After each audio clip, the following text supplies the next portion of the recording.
श्रद्धेय जितेंद्रनाथ महाराज जी, आदरणीय नितिन जी,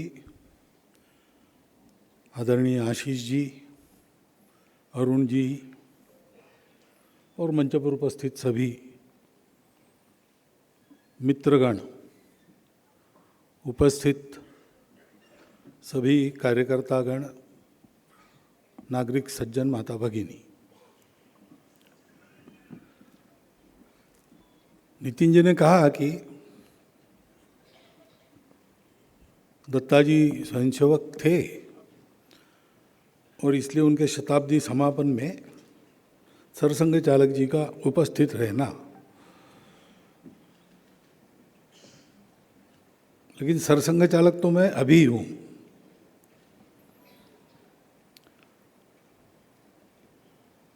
दत्ताजी जब नागपुर में थे तो मैं भी यहाँ छात्र था। बाद में नागपुर का प्रचारक इस नाते आया तो 14 साल, उसमें से बहुत सारे संबंध दत्ताजी एक हमारे ज्येष्ठ कार्यकर्ता, इस प्रकार से उनके साथ संबंध आया। और इसलिए जो गुणवत्ता उनकी यहाँ पर वर्णित हुई है वक्ताओं के द्वारा, उन सब का प्रत्यक्ष अनुभव मैंने भी लिया है।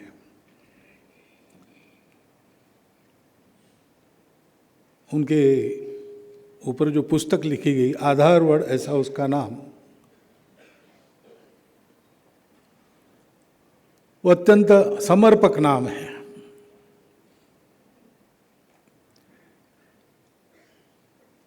निश्चयाचा महामेरू, बहुत जनांसी आधारू, अखंड स्थितीचा निर्धारू, श्रीमंत योगी।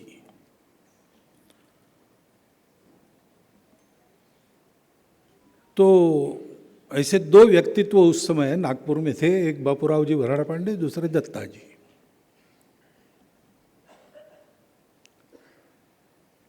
और इसलिए एक एक व्यक्ति के साथ संबंध, अभी दत्ताजी के शताब्दी के निमित्त हम उनका स्मरण कर रहे, बहुत सी बातें उनके बारे में बता रहे। जब दत्ताजी थे और उनके संपर्क में हम सब लोग थे, तब ये बातें मन में नहीं आती थी। उनके जाने के बाद ये ज़्यादा समझ में आता है। उस समय तो वो अपने लगते थे और अपने अधिकार में वो है ऐसा लगता था। इसलिए कोई भी समस्या है और जाने वाला छात्र हो या बड़ा आयु वाला गृहस्थ कार्यकर्ता हो, कोई भी हो, उनके पास अधिकार पूर्वक पहुंचकर अपनी बात रखता था, सलाह लेता था, सहायता का आश्वासन मिलता था, प्रसन्न और शांत मन का होकर वापस आता था। मुझे भी जब मैं यहाँ पढ़ रहा था तो मेरे जीवन में भी एक ऐसा प्रसंग आया, कठिन प्रसंग आया। मेरे दृष्टि से कठिन था उस आयु में उस प्रसंग का सामना करना, और थोड़ी हिम्मत टूटने जैसी हो गई थी। तो मुझे मेरे घर से सूचना मिली कि वहाँ दत्ताजी को मिलो, और मैं एक दिन उनके यहाँ जाकर बैठा 2-3 घंटा। मेरी हिम्मत वापस आ गई और मैं उस प्रसंग से बाहर निकल आया। ऐसा कितने लोगों का उन्होंने कहा, किया होगा। और इसलिए उनकी एक यहाँ के छात्र जीवन में पकड़ थी, ऐसा मेरा अनुभव है। हॉस्टल में मैं पढ़ता था, गुरु दक्षिणा उत्सव के लिए उनको बुलाया। पहला गुरु दक्षिणा उत्सव था हमारे हॉस्टल का। 80-90 स्वयंसेवक नहीं थे, नए नए भर्ती किए थे। ऐसे कुछ हमारे कहने के कारण आ गए, कुछ ये क्या नया मामला है देखने के लिए आ गए, ऐसे सब थे। स्वयंसेवक 10-12 होंगे। दत्ताजी को बुलाया था। वो भूल गए, इसलिए समय पर नहीं पहुंचे। तो 5 मिनट राह देख के कार्यक्रम शुरू हुआ। आधा पूजन हो गया लेकिन वो नहीं पहुंचे। तब मैंने फ़ोन लगाया। वो फ़ोन भी उस समय मोबाइल वगैरह था नहीं, तो जहाँ कार्यक्रम था पास में एक होटल था, उस होटल में फ़ोन था, वहाँ से फ़ोन किया। तो सौभाग्य से घर में थे, और जैसा ही मैंने कहा कि आप आने वाले, तो उनको ध्यान में आया, भूल गए। तो 20 मिनट में पहुंच गए। परंतु 3-4 उस समय बदमाशी करने में जिनका डंका था नागपुर में, ऐसे भी वहाँ थे छात्र। उनको ये पता नहीं था कि उस कार्यक्रम में दत्ता जी आने वाले। तो मैं वापस आकर फ़ोन करके आया वापस और बताया कि कुछ कारण देर हो गई, लेकिन 15 मिनट में अपने आज के प्रमुख वक्ता पहुंच रहे, समय न जाए आपका, इसलिए परिचय मैं अभी करा देता हूं। इसलिए मैंने परिचय करा दिया। तो तीनों उठकर जाने लगे। मैंने उनको रोका, तो बोले रे वो दत्ता जी आ रहे हैं, हम नहीं रोकते। तो बहुत मिन्नतवारी से मैंने उनको रोका। ये उनकी धाक थी, और ये धाक यानी उनके इस आत्मीय संबंधों के कारण ही थी। ऐसा उनका व्यक्तित्व था, अजात शत्रु थे, और व्यवहार की शुद्धता जो थी उसके कारण सबके आदर के पात्र थे। अब वो आज के दिन और वो दिन, उनमें इतना फर्क है। आज हम 2 दिन अपने कार्य के लिए देख रहे हैं, विद्यार्थी परिषद का हो, संघ का हो, या हिंदुत्व के विचार से चलने वाले किसी भी संगठन का हो। आज समाज से समर्थन प्राप्त है, सर्वदूर अपने विचार का स्वागत है, इसलिए साधन संसाधनों की कमी नहीं है। लेकिन उस दिन ऐसे नहीं थे। अपने विचार से कोई काम करना और प्रकट रूप से उस विचार का अपने आप को घोषित करना, यानी लोगों के उपहास का पात्र होना, ऐसे ही रहता था। साधन संसाधनों की तो बहुत कमी थी। ऐसे स्थिति में कार्यकर्ता पूरा मनोयोग से सतत काम करता रहे, ये कैसे हो गया? तो ऐसे कार्यकर्ता थे दत्ता जी जैसे। और केवल कार्यकर्ताओं ने सतत काम किया ऐसा नहीं, तो जिनकी छत्र छाया में काम किया उनके सद्गुणों का अनुकरण करके उसी प्रकार से कष्ट सहन करके काम करने की उनकी मानसिकता उन्होंने, कार्यकर्ताओं ने बनाई। क्योंकि आगे आने वाले दिनों में ये बदलने वाला है, ऐसा कोई भी लक्षण उस समय नहीं था। ऐसी कल्पना भी करना हमारे यहाँ विनोद का विषय होता था। एक गीत हम कहते थे और मजाक से कहते थे, पतवार चलाते जाएंगे मंजिल आएगी आएगी, वो आती कभी नहीं, पतवार ही चलाना पड़ता है। ऐसी अवस्था थी। लेकिन ये सब होने के बाद भी ये सुख की राह नहीं है। इसमें अपमान होगा, उपहास होगा, बहुत कष्ट में जीना पड़ेगा, ये सब है।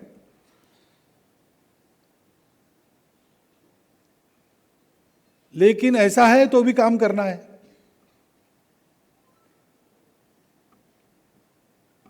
निरंतर उपेक्षा का सामना करना है, सब प्रकार के कष्टों का।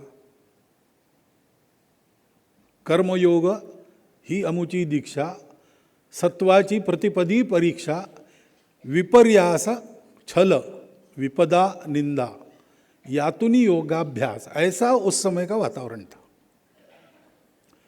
लेकिन ऐसा योगाभ्यास जिन्होंने अपने स्वभाव में रचा पचा लिया है, ऐसे कार्यकर्ता हमको दिखते थे सर्वत्र।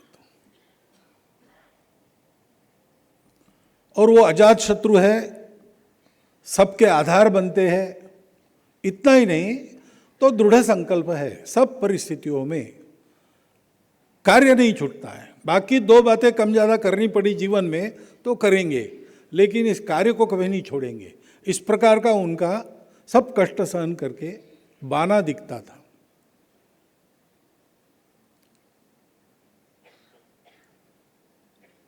और हम देखते थे कि ऐसा रहने से कई काम होते थे। ऐसा रहने से कार्यकर्ताओं के मन में एक श्रद्धा भी थी और एक विश्वास भी था। इस कुएं में कूद जाओ, ऐसा कहने से आदमी विचार न करते हुए कूद जाता था। आप कल्पना कीजिए, तमिलनाडु में, कन्याकुमारी में, और जहां पूर्ण प्रभाव है विरोधियों का, ऐसे स्थान पर वो एक क्रॉस हटाया। वहां ऐसा स्मारक निर्माण हो, इसलिए केरल से परिवारों को बताया कि आपको वहां जाके रहना है। अपने गांव में ठीक से बसे परिवार वहां का सब छोड़कर दत्ता जी के कहने पर वहां जाके बसे, और आज तक वहां है।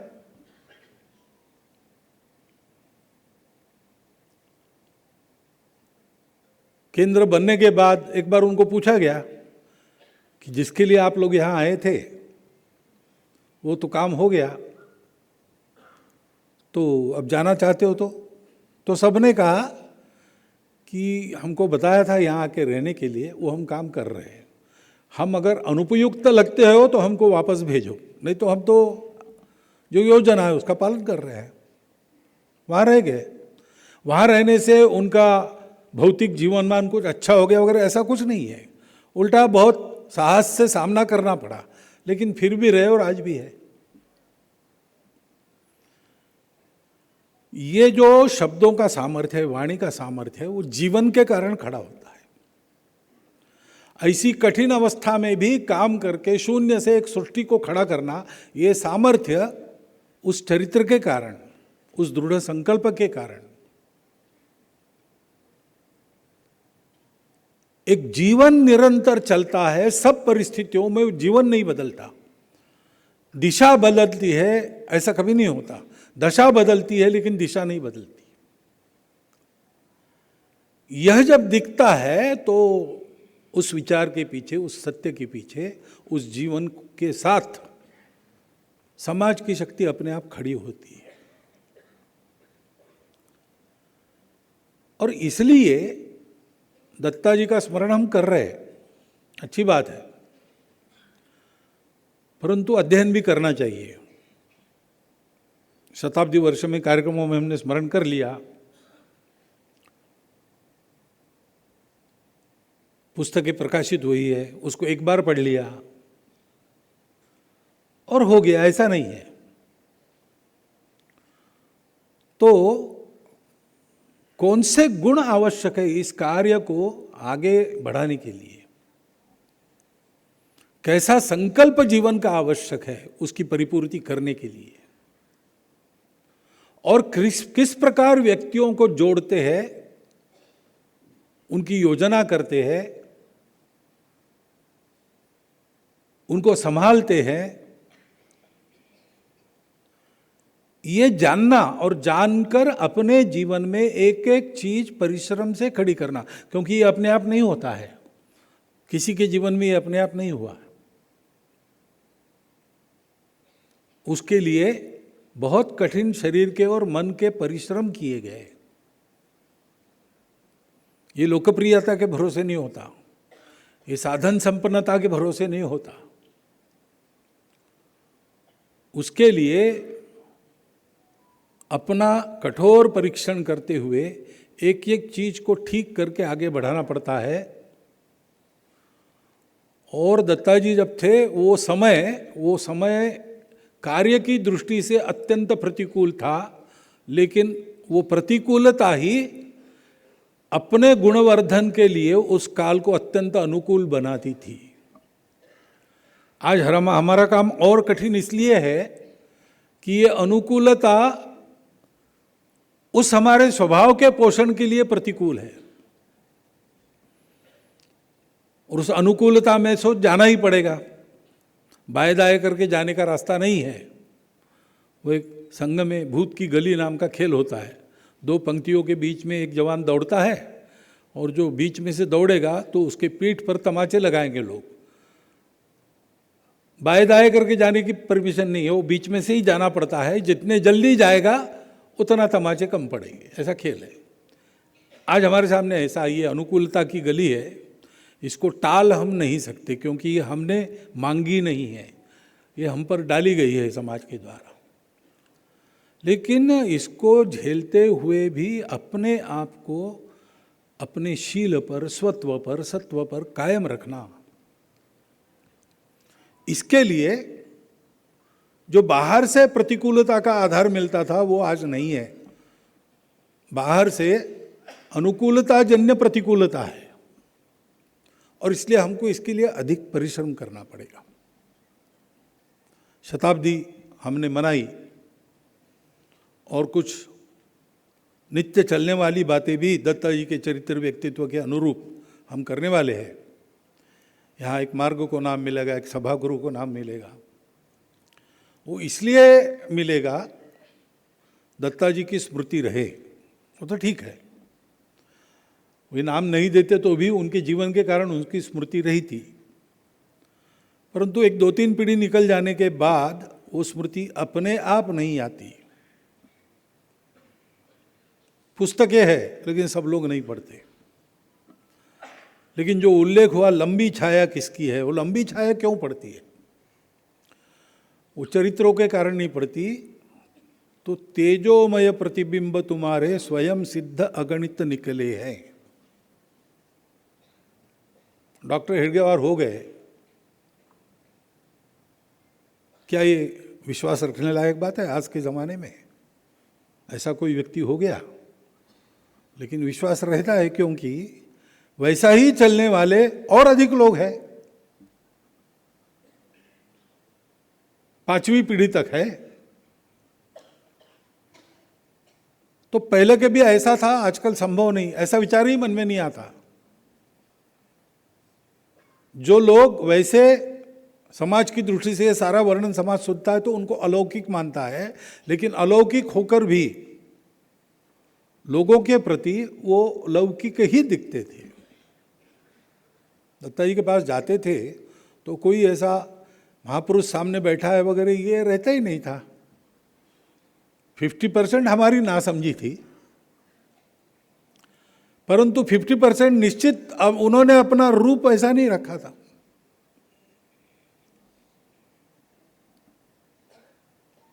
तो आराम से अपने मित्र से बात करते ऐसा लगता था, अपने बड़े भाई से बात करते ऐसा लगता था, संकोच नहीं होता था।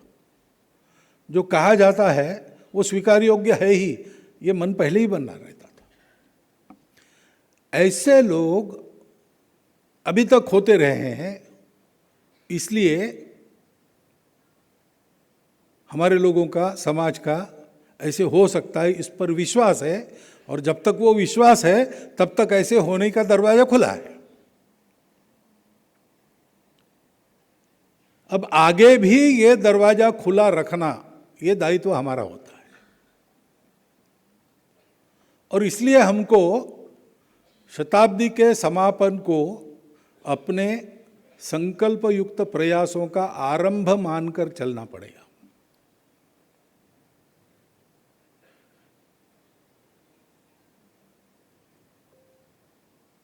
चालने बोलने सलगी देने कैसे, ऐसे शिवाजी महाराज के बारे में है।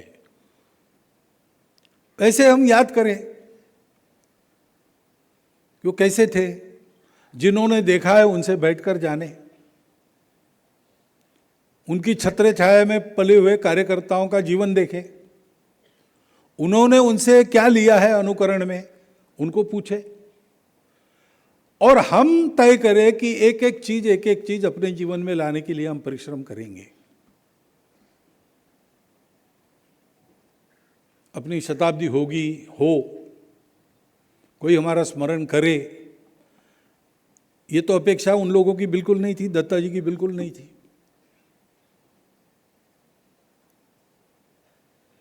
वो हमारी आवश्यकता है। हम मना रहे, इसलिए मना रहे, हम जानते हैं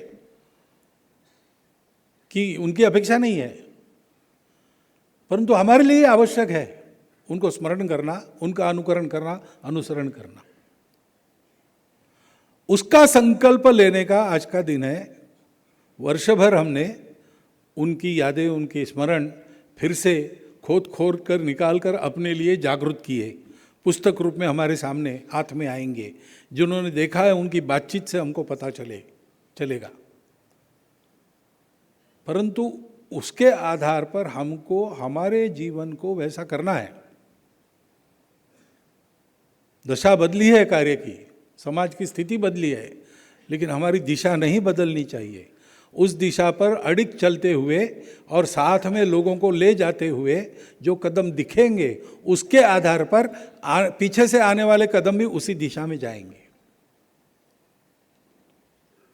तो ये जो राह बनाई है, उस राह को चलता रखने का काम करना, ये संकल्प आज हम सब अपने मन में ले। और जन्म शताब्दी के वर्ष में जो सारे यशस्वी कार्यक्रम हुए, उसके लिए सब कार्यकर्ता अभिनंदन के पात्र है। लेकिन उन कार्यक्रमों को अपना जीवन क्रम बनाकर हम चले, ऐसा हम सब करें, इसका संकल्प ले, ऐसा एक विचार मन में आता है। आपके चिंतन के लिए आपके सामने रखता हूँ और मेरे 4 शब्द समाप्त करता हूँ।